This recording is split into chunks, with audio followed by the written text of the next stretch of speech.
Imagine for a moment you're the CFO, or Chief Financial Officer of a European car company, and it's quarterly earnings day. So you get up there and you tell the world, this is where we were last quarter, and this is where we think we're going. And frankly, it's been another difficult 3 months. US tariffs haven't helped, but hey, a political deal is in the works.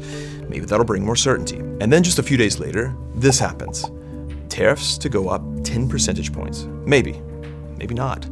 And that's the reality for Europe's exporters right now, and not just auto companies, machinery, pharmaceuticals, you name it, all grappling with the possibility that the tariff rates they're planning around today will actually be out of date in a short time. But how did we even get here? Where's this all going? And will there ever be certainty again on tariffs? Well, it all started even before Trump's famous big board tariffs. The first real volley against the EU was back in February 2025. That's when Trump announced global tariffs on steel and aluminum, which would hit EU producers hard, and he later doubled it to 50%. Then it was in March 2025 that Trump announced tariffs on car makers globally, 25%, another big hit to a major exporting industry in Europe. Then came those big board announcements in early April, Liberation Day. Here's where it gets a little more complicated. These were known as reciprocal tariffs. They set a 10% floor and then added to it based on the trade deficit between that nation and the US. Now for the EU, the US calculated a tariff of 20% on most goods. Now that's a 10% base and 10% for the deficit calculation. Now that didn't affect the auto and steel tariffs, those still remained in place. Now in the next few months, there was a bit of back and forth. Trump paused the reciprocal tariff on most countries, leaving the EU with the baseline 10% tariffs before negotiations began. Then in July, in the middle of negotiations with the EU, he threatened 30% tariffs on the bloc. Now every step of the way, the EU had threatened counter tariffs on things like motorcycles and boats and specific textiles, even American soybeans if things escalated. But it suspended them to continue negotiations. And the two sides did reach a deal in late July. That's the Turnberry Agreement.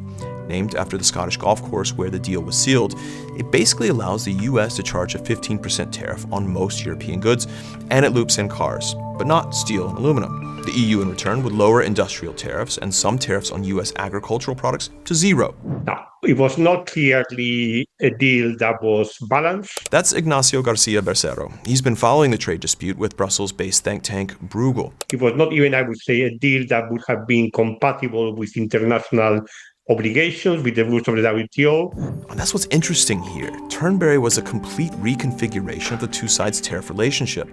Both had enjoyed most favored nation status from the other, which was WTO recognized, that's the World Trade Organization, and generally came with lower rates compared to the rest of the world, like 2.5% on car imports into the US.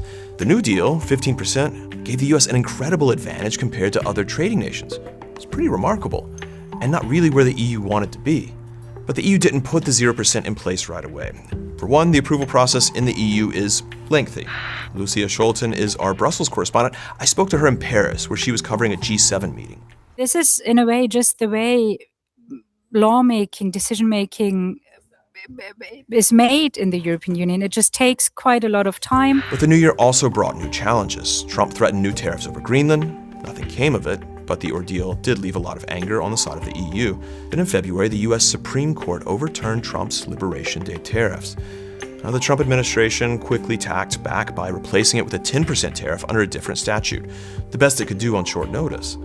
Unfortunately, that tariff stacks on top of existing WTO tariffs, meaning it's often more than 10%. For the EU, the US left the auto tariffs, which are covered by a different statute, one dealing with national security, at 15%, just like with the Turnberry Agreement. And it argued the EU should still respect Turnberry, but the European Parliament, which still had to approve the deal, was skeptical. Ultimately, though, it does approve the deal, but with conditions and preconditions. One of them, lowering steel and aluminum tariffs from 50%. So now it goes before European members for final approval, and that's essentially where we were last week. So let's go back to the auto industry. In just over a year, you've gone from a starting point of most favored nation tariffs to Trump's original auto tariffs to the rate under the Turnberry deal. So if there is one red thread, I think, over the last year. Thibaut works for the American Chamber of Commerce in Europe, or AmCham. Talking to a lot of our member companies, it's really, the energy that has been put into the monitoring, the forecasting, and ultimately the managing of the situation. You talk to companies that have put teams together to be able to some extent, be able to follow what's going on and see what does it mean from a company perspective and how do we adapt. But then stability carries a high price. A blanket 15% tariff isn't great to begin with. Europe is currently selling fewer cars into the US. The value of European cars imported into the country fell in 2025 by 21% from 2024. Mercedes says tariffs cost them 1.1 billion euros in 2025. VW says it's paying 4 billion euros annually. Its CFO, meanwhile, has hinted at even more cost-cutting for the company. On the other hand, a deal brings certainty, and that's definitely what's missing right now, as we saw last week with the threat of a 25% tariff on vehicles.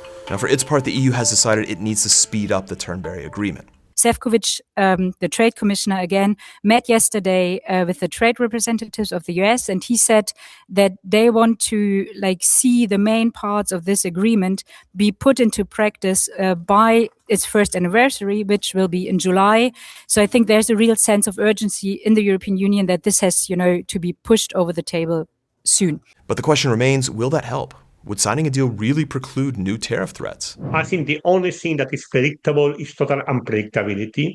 I think it is very clear that we are actually facing a situation in which at any point in time the President of the United States may decide to put forward a tariff threat. And that leaves our CFO in a bind. How does a company prepare for the twists and turns of these turbulent times? And what costs are they going to carry in the end? And that's something we'll have to find out later. For now, we're still in the middle of this thing on Wednesday, May 6th at almost 4 p.m. And who knows what will happen tomorrow?